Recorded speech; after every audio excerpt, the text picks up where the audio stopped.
Back in my Marine Corps days, we had a mantra pounded into our brains almost the entire time we were in boot camp on Parris Island. Adapt and overcome. Now, years later, I find myself still going back to that same old mantra, only I'm not wearing camouflage and carrying an M16. Nope. Nowadays, I find myself adapting my strategies in precious metals to the economic and geopolitical storms that are wreaking havoc on our daily lives. We're going to talk about how I've adjusted to the higher prices and more, so stay tuned.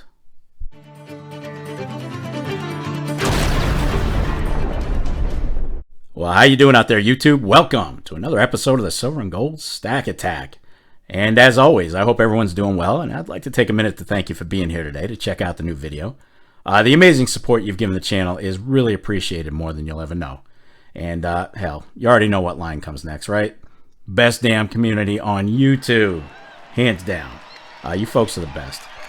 But today, we are going to talk a little bit about how I adjust my stacking strategies when, well, prices and premiums are up like they are now.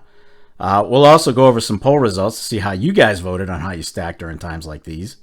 And we're also going to address a comment, from the last video that I found really interesting. The guy doesn't think much of us YouTube stackers. Anyway, enough of that. Let's go ahead and roll this thing.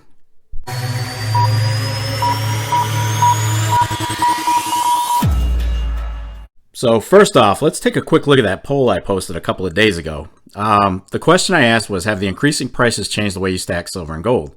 And 198 votes. Thank you guys so much for that. I appreciate the participation. You guys help form my videos when you fill these out, so much appreciated. But anyway, 60% said they're buying less. 60% of respondents are not buying as much as they did.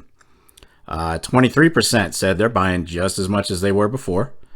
Only 4% said they're buying more. 7% said they're buying more gold and less silver. And 7% said they're buying more silver and less gold. So great responses to this. We had some good comments in the comment section. Let's see. We heard from Evil Cowboy, Eli, Garbage Man Stacking, NC Stacker, Don't Ask, who says, I keep saying I'm on hold and then I buy something. Don't Ask, that's all of us, buddy. We're all guilty. What was that? Sun Tzu, buying more platinum instead of silver. Old school diecast, just getting a little bit of constitutional for now. And strategic, he's trying to keep a consistent purchase of 5 ounces of silver a month. Way to go, buddy. All right, so how do I adjust my stacking when prices go up? I mean, we've all watched spot and premiums creeping up higher. And even though as of today, they're starting to stabilize just a little bit, but they're up there. But here's the thing. I do still buy weekly, but I'm more cognizant about what I'm buying and how much. Now, that being said, I dollar cost average, so it all works out in the end. And I should also add that I spend pretty much the same amount each week, but sometimes I'll go higher. Anyway, here's how I adjust when prices go up. And again, this is just what I tend to do. I'm not recommending my strategy to anyone. We all stack in tons of different ways.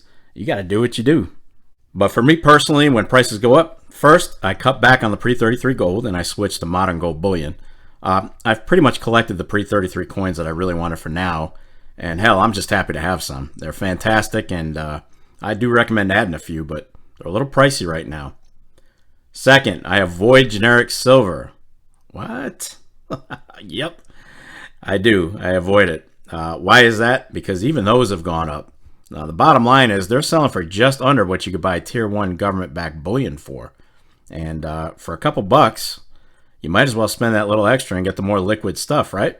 We're going to take a look at those prices here in just a second. And third, I avoid numismatics because they tend to creep up as silver and gold do. And now is probably not the time to buy that slab Carson City Morgan you've been drooling over.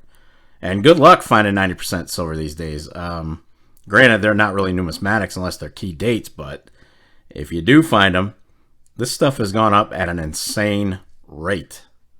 So what exactly am I buying? Well, in times like these, I pretty much stick to the tier 1 government-backed bullion for now, with the exception of stuff like this.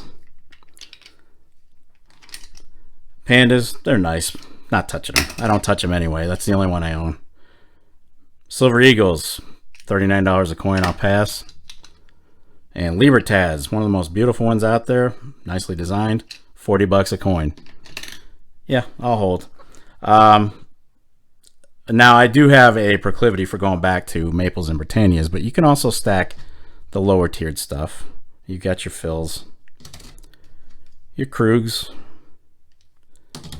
and your Kangaroos, which tend to be the lowest priced out of the whole bunch. Now, I don't care for these because they spot like crazy. Phils just don't inspire me. I mean, they're affordable, they're cheap, but they're creeping up there too.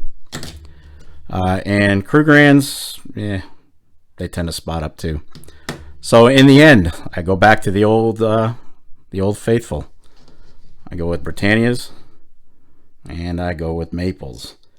Mostly Maples, due to the Royal Mint never figuring out or caring that their milk problem spotting sucks. I mean, seriously. So why do I buy this stuff? Well, let's take a quick look at current pricing, and I'll show you. Well, let's go ahead and price some silver. Bottom line is, when things get interesting and prices go up and stock runs a little bit short, well, people will buy just about anything and everything.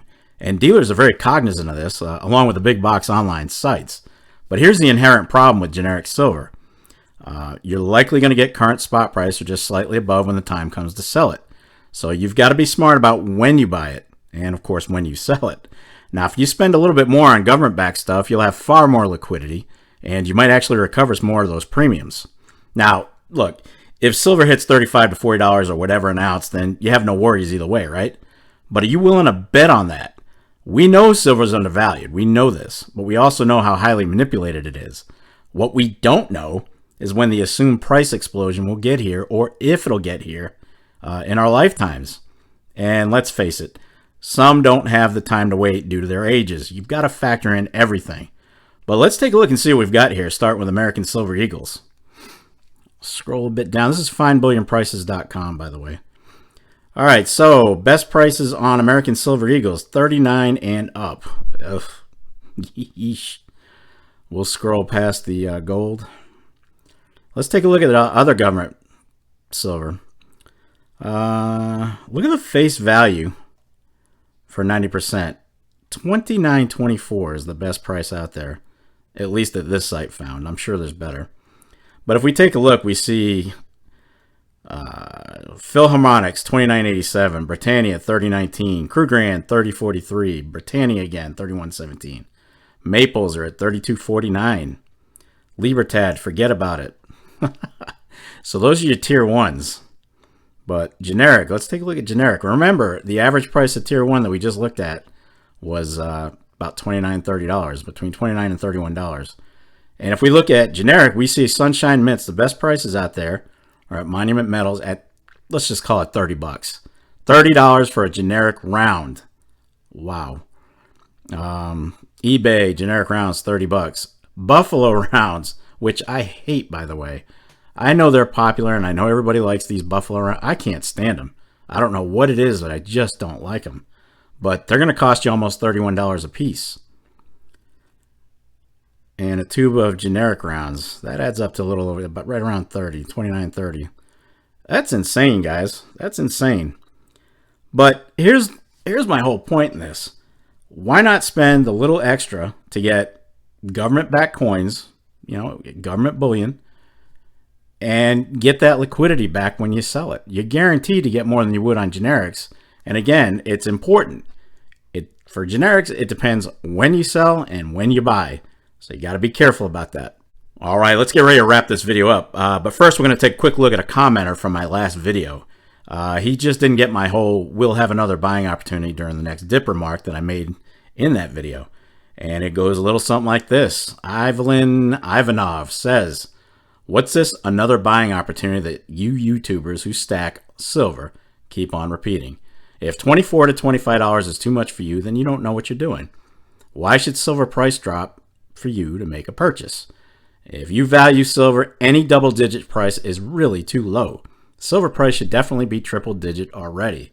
All right, first off, I'll address this with wherever you're finding $24 to $25 silver, I want to know. I want to know. Give up your source. I want to know. Because we're not getting that deal here. Most of us aren't anyway. You guys can read my response. I mean, where silver should be going for and where it is presently, they're two entirely different things. And I dollar cost average. I spend the same amount every week, no matter what. But when prices go up, I buy the same amount, maybe a touch less. When they go down, I buy a little bit more because I know the uptick in price is temporary 99% of the time. And I don't know about you guys, but I'm not going to throw away money just to buy.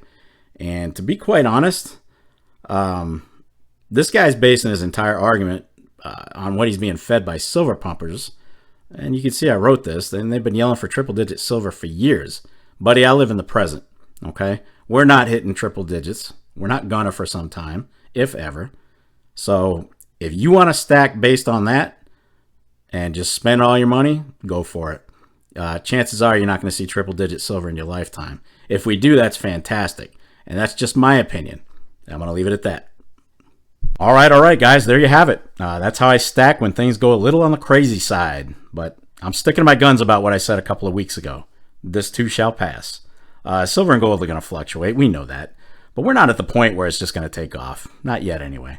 Now, could we have another geopolitical mess take place next week, which would conceivably send prices skyrocketing? Sure. I mean, it's that volatile.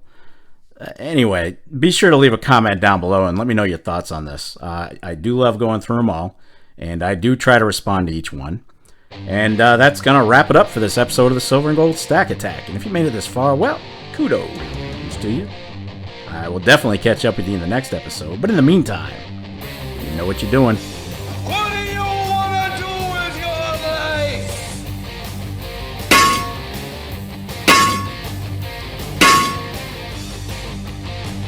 Damn right, get stacked.